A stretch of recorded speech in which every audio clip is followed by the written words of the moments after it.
Men uchun hayot opamning toyidan keyin butunlay o'zgardi. Uning baxti, uning shodligi mening ham quvonchim edi. Har holda o'zimni shunga ishontirardim. Pochcham bizning oddiy oilamizga notanish bir olamni olib kelgandek edi. Uning o'zini tutishi, gapirish madaniyati, har bir harakatidagi ishonch meni o'ziga maftun qilgandi. Lekin bu maftunlikning bir kun kelib taqiqlangan ishtiyoqqa aylanishini xayolimga ham keltirmaganman. Opam baxtli edi. Buni uning chaqnab turgan ko'zlaridan, kulgularidan bilsa bo'lardi. Pochcham uni ardoqlar, e'zozlardi. Men esa ularning baxtiga soyadek ergashib yurar, har daqiqadan zavq olardim. Ammo qalbimning tubida notinchlik, boshqacha bir his bosh ko'tara boshlagandi. Bu hasad emasdi, yo'q. Bu undan ham kuchliroq, tushunarsizroq bir narsa edi. Pochcham bilan har safar ko'zimiz to'qnashganda vujudimni allanechuk titroq bosardi. Uning nigohi shunchaki qaynisingilga qarash emasdi. Go'yo u mening ich-ichimni, yashirin oylarimni ham oqayotgandek tuyulardi. Boshida bu hislarimdan o'zim ham qo'rqib ketdim. Axir bu gunoh. Bu opamga nisbatan xiyonat. O'zimni qanchalik chalg'itishga urinmayin, uning siymosi xayolimdan ketmasdi. Uning jarangdor ovozi, kulgusi quloqlarim ostida doim jaranglab turgandek edi. U bilan yolg'iz qolishdan qo'rqardim, lekin ayni damda shuni istardim ham. Bu ziddiyatli istaklar meni ichimdan kemirardi. Bir kuni uyimizda katta bazm bo'ldi. Mehmonlar ko'p, hammayoq shodon qiy-chuv. Opam mehmonlar bilan ovora, men esa oshxonada edim. Birdan orqamdan uning ovozi eshitildi. Yordam kerakmasmi? U eshikka suyanib, qo'llarini chalishtirgancha menga qarab turardi. Uning nigohida yana o'sha tushunarsiz ma'no bor edi. Yo'q, o'zim eplayapman dedim ovozimni nazorat qilishga urinib. U bir qadam oldinga yurdi. Oradagi masofa qisqardi. Uning atirini hidi dimog'imga urildi. Bu hid meni esankiratib qo'ygandek bo'ldi. Charchading shekilli. Ko'zlaringdan bilinib turibdi. Uning bu hamxorligi qalbimni eritib yubordi. Hech kim meni charchaganimni payqamagandi. Yo'q, shunchaki. Nima deyishni bilmay qoldim. U yanada yaqinlashdi. U kaftini peshonamga qo'yish uchun sekin ko'tardi. Men ko'zlarimni yumdim. Uning kafti bir soniya peshonamga tegdi. Bu qisqa lahzadan butun vujudim olov bo'lib yonayotganindek bo'ldi. "Isitmangiz yo'q", dedi u. Ko'zlarimni ochdim. Uning ko'zlari yonib turardi. Biz bir-birimizga shu qadar yaqin edikki. Atrofimdagi shovqin-suron, mehmonlarning kulgusi, hammasi uzoqlashib, yo'qolib qolgandek edi. Shu kundan keyin hammasi boshqacha tus oldi. Endi biz imkon qadar yolg'iz qolishga harakat qilardik. Uning birgina nigohi, birgina imo-ishorasi bilan bir-birimizni tushunadigan bo'ldik. Biz gaplashmasdik, lekin ko'zlarimiz sozlashardi. Bu xavfli o'yin edi, lekin biz uni to'xtatishni istamasdik. Har safar opamning baxtiyor yuziga qaraganimda vujudimni aybdorlik hissi qamrab olardi. Lekin pochchamning nigohiga duch kelganimda bu hislar unut bo'lardi. Uning yonida men o'zimni butunlay boshqacha his qilardim. U menga e'tibor berishni boshlaganida men buni shunchaki qaynisingilga bo'lgan oddiy hurmat deb o'yladim.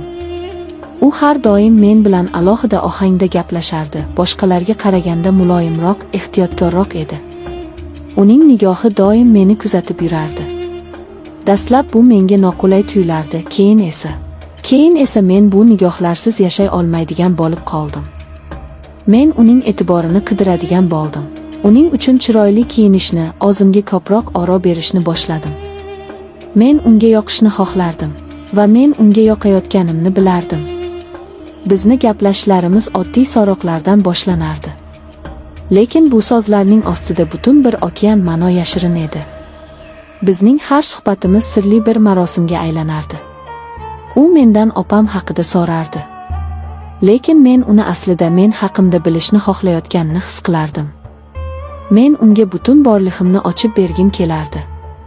Bir kuni kechqurun hammamiz hovlida o'tirgandik. Opam va onam o'zlaricha nimalarnidir muhokama qilishardi. Pochcham esa yonimda o'tirardi. U sekin qo'lini uzatib, stulda turgan mening qo'limning ustiga qo'lini qo'ydi. Men qo'rqib ketdim, lekin qo'limni tortib olmadim. Uning kafti yoqimli edi. U barmog'i bilan kaftimni sekin siladi. O'shanda men nafas olishni unutib qo'ydim. Atrofdagi hamma narsa o'z ma'nosini yo'qotdi. Faqat uning teginishi va qalbimni larzaga solayotgan hayajon bor edi. Bu o'sha kecha sodir bo'ldi. Mehmonlar tarqab hamma oshxonasiga kirib ketgandan keyin men oshxonaga suv ichish uchun chiqdim. U ham o'sha yerda edi, go'yo meni kutib turgandek. Uyqu kelmadimi deb so'radi u. Men ha degan ma'noda boshimni qimirlatdim. U menga yaqinlashdi. Uning ko'zlarida endi hech qanday parda yo'q edi. Faqat ochiq ishtiyoq, ehtiros bor edi. Men bunaqa davom etolmayman dedi u ehtirosga to'la ovozda. Seni har ko'rganimda aqldan ozay deyman. Bu so'zlar meni ham aqldan ozdirayotgandi. Men ham xuddi shunday hislarni boshdan kechirayotgandim. Men hech narsa demadim. So'zlar ortiqcha edi. U qo'llarini belimga qo'yib meni og'ziga tortdi. Men qarshilik ko'rsatmadim. Qarshilik ko'rsatkim yo'q edi. Uning yuzi mening yuzimga yaqinlashdi. Men ko'zlarimni yumdim va o'zimni uning ehtirosli bosasiga topshirdim. Bu bosa hayotimdagi hamma narsani ostin-ustun qilib yubordi. Uning quchog'ida men o'zimni ham gunohkor, ham dunyodagi eng baxtli ayoldek his qilardim. Bizning yashirin munosabatlarimiz shu kechadan boshlandi. Biz xuddi o'smirlardek yashirincha uchrashardik. Uning teginishi, shivirlagan so'zi meni yangidan yangi ehtiroslar olamiga olib kirardi.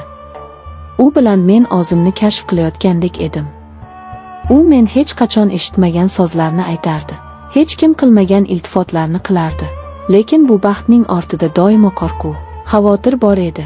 Har safar opamning yuziga qaraganimda yuragim orqaga tortib ketardi. Men uning baxtini tortib olayotgan edim, lekin men o'zimni to'xtata olmasdim. Men uning e'tiboriga, uning mehriga muhtoj edim. Bizning munosabatlarimiz qanchalik sir tutilmasin, abadiy davom etishi mumkin emasligini ikkimiz ham bilardik. Bir kuni hammasi oshkor bo'lishi va o'shanda falokat yuz berishi muqarrar edi. Ammo biz bu haqda o'ylashni istamasdik. Biz shunchaki hozirgi lahzadan zavqlanib yashardik. Bir kuni opam meni chekkaga tortib, jiddiy gaplashib olishni aytdi. Yuragim shuv etib ketdi. Tamom bo'ldim, hammasini bildi degan oy miyamga yashindek urildi. Senda gapim bor dedi u ko'zlarimga tikilib. Eshitaman opa. Oxirgi paytlar o'zgarib qolding. Hayollaring parishon. Nima bo'lyapti o'zi? Yoki birortasini topdingmi? Uning bu so'zlaridan keyin ozgina yengil tortdim. Demak u hech narsani bilmas ekan. Yo'q opa, shunchaki o'zim nima deyishni bilmay gapimni chaynay boshladim. Men senga yomonlikni ravo ko'rmayman. Agar biror muammo bo'lsa menga ayt. Balki yordamim tegar. Men uning ko'zlariga qaray olmadim. Men uning ishonchini, uning mehrini poymol qilayotgan xoin edim. O'sha kuni men bir qarorga keldim. Bu munosabatlarni to'xtatishim kerak. Bu olovni o'chirishim kerak. Aks holda u hammani kuydirib kul qiladi. Kechqurun u bilan yashirincha uchrashdim. U har doimgidek xushchaqchaq edi, lekin mening qovoqimdan qor yog'ayotganini ko'rib darrov jiddiylashdi. Nima bo'ldi deb so'radi u xavotir bilan.